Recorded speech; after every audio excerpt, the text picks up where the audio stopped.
Alright, what's up everyone? So this here is my main guitar. And why is a nearly 20-year-old, 150 bucks Harley Benton cheap knockoff of a Gibson SG my main guitar? Well, to understand that we have to go back like 20 years. It's the year 2003 and a movie is coming out. This one here, School of Rock. And this has such a great impact on me because it's about the time when I was picking up a guitar for the first time, and as soon as I saw this guitar here, I knew I wanted this one. The problem with that was that we didn't have enough money at all, and I would go to a local music store and look for any similar guitars that I could actually afford. And the guy who worked there noticed that I was browsing around the shop for like half an hour, and he knew that I couldn't afford anything, and he noticed that I would go through the guitar section and just be like... So since he knew I was not able to buy anything, he gave me this book here, and I don't know if they were selling these or if this was his, but he was like, hey kid, you want to enter this beautiful world of guitars, then take this, read this. There are many great things in this book. And he was right. I learned so many things from this book alone. But the reason I'm telling you this is, there's a page. It's a very old book. It's from 2003. And there's a page. Where is it? Oh yeah, there it is. So in these books, there were advertisements for guitars.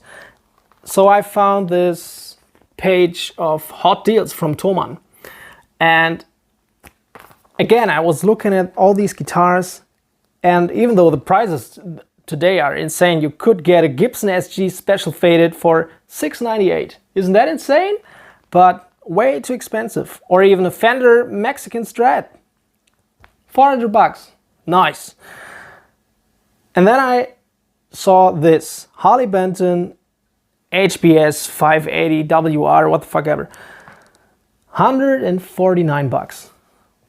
Now we were talking. That was a thing that I could, well, not I, but my parents could afford. So, fast forward 2 years, I was 13, and on Christmas it happened. I got this guitar from my dad. Here's an actual photo of me opening the package. And if you're thinking, well, you don't look like a 13-year-old at all, I have always looked way younger than I actually was. Here's a picture of me in 10th grade. I was 17, so this was my senior high school year, and I looked like this. And now I'm 32. So that's that. I think until then, this was actually the best day of my entire life. Because I finally had this guitar. You can't imagine how happy I was. I've watched this movie like 4,000 times, and now I finally had it. And what do we have here anyway? So it's heavily modified by now, so you can't get this guitar here anymore. It's long discontinued, because the thing is, this has a very similar Gibson SG shape, and they are not allowed to sell these anymore. But back in the day, you could buy them like this. So you have the old Harley Benton logo, the new one looks like this. I've modded the hell out of it. These knobs here are from a Gibson, and that's the only Gibson part on this entire guitar here. EMG pickups, because I'm a huge Metallica fan, and so 85 and 81. The same setup that Zakk Wylde also uses. The bridge and tailpiece, I don't even know what they are anymore. I kept the original screws here so it would match with the knobs here. So the black and silver thing, that's kind of cool. Nobody has that. At least I haven't seen anyone. I also changed the tuners. I forgot the name of the tuners. You can still buy them. Here's a picture. They are fairly cheap, but they work wonders. Amazing tuners. So this guitar has 22 jumbo frets, and the problem with this is, if you want to reach the high notes here, this horn here tends to get in your way.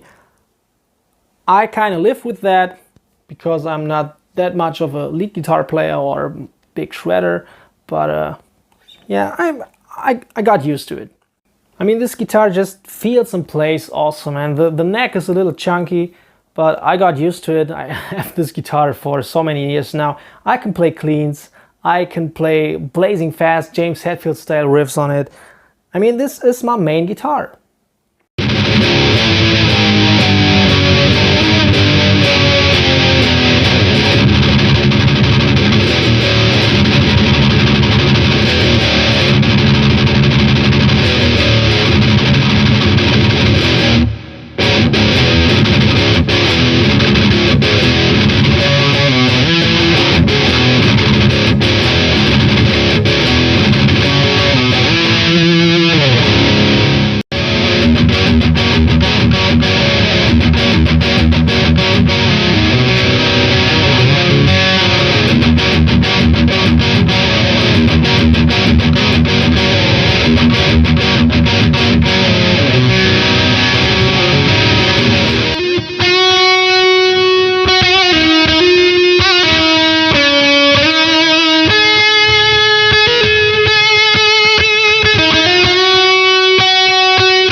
So the reason why I keep this guitar around is, for one, the emotional value to me, and also this guitar is pretty much like a Gibson SG.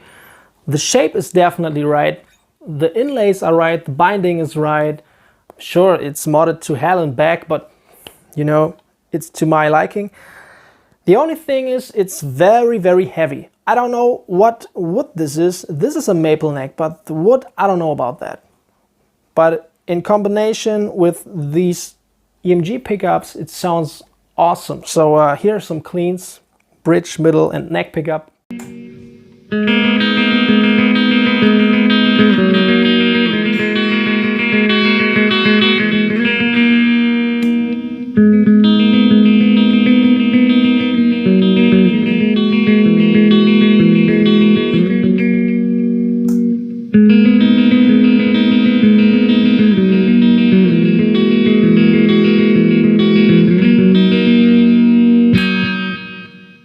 So like I said, this movie here had such a great impact on me that it kind of shaped my taste on how a guitar should look like. I mean, my favorite guitar shape, probably also because of this movie and because of James Hetfield, is an Explorer shape. And in this movie there are three iconic guitars: the Explorer, the SG, and a white Gibson Flying V. Now I got my beloved SG here, I got my Epiphone Explorer, can't afford a Gibson. Dude, I have 4 children, alright? They need food, they need clothes, chill. So this is as good as it gets. The same goes for the white Flying V. I would love to have this guitar maybe one day, but they are expensive. So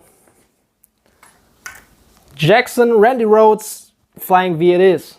Also, this is as good as it gets, and I'm very happy, I'm not complaining. I'm very grateful for the stuff that I have.